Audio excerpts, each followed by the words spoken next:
केंद्र सरकार ने वक्फ बोर्ड पर अंकुश लगाने की तैयारी शुरू कर दी है। सूत्रों के मुताबिक नरेंद्र मोदी सरकार ने वक्फ कानून में संशोधन के बिल को मंजूरी दे दी है। वक्फ बोर्ड से किसी भी संपत्ति को वक्फ संपत्ति बनाने का अधिकार वापस होगा। शुक्रवार को कैबिनेट की बैठक में वक्फ कानून में करीब 40 संशोधन को मंजूरी मिली है। माना जा रहा है कि अगले सप्ताह ये बिल संसद में लाया जा सकता है। संशोधन के अनुसार अब वक्फ बोर्ड जिस भी संपत्ति पर दावा करेगा उसका सत्यापन करना अनिवार्य होगा।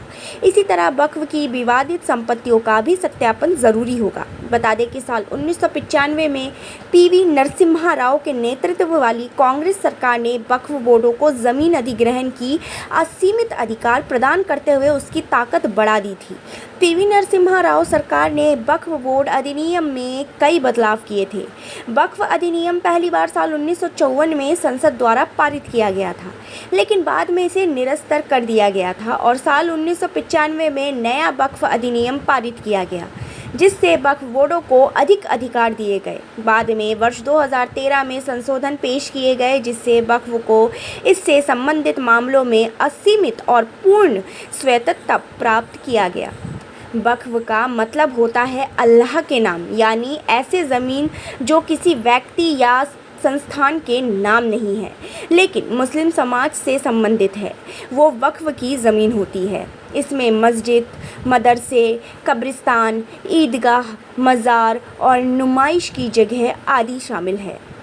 एक वक्त के बाद ऐसा देखा गया कि ऐसी ज़मीनों को गलत तरीके से इस्तेमाल किया जाने लगा और यहाँ तक कि बेचा जाने लगा।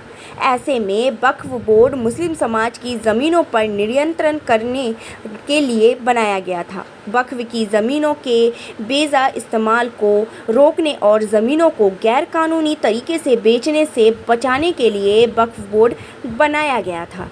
ये वह ज़मीनें होती है जो किसी व्यक्ति ने मुस्लिम समाज के कल्याण के लिए दान दी होती है। दान देने के बाद यह ज़मीन मुस्लिम समाज के इस्तेमाल में होती है, लेकिन इसका मैनेजमेंट दानदाता के परिवार के पास होता है। परिवार के सदस्य ऐसी ज़मीन को बेच नहीं सकते, लेकिन उसके इस्तेमाल पर फैसला ज़रूर ले सकते हैं। इन ज़मीनों का कोई मालिक नहीं होता। वक्फ बोर्ड के अधीन आने वाली इन ज़मीनों पर बोर्ड किसी व्यक्ति को इसका मैनेजर बना देता है। वक्फ बोर्ड की भाषा में इस मैनेजर को मुतब्बली कहते हैं। मुतब्बली इस ज़मीन का समाहजित में काम लाने के लिए काम करता है। वो अपने विवेक से किसी को ज़मीन दे नहीं सकता।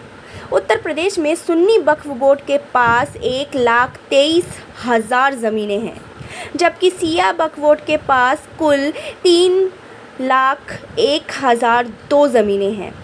कम काम होने के बावजूद सिया बोर्ड की ज़मीनें जहाँ जहाँ हैं उनका टुकड़ा काफ़ी बड़ा है।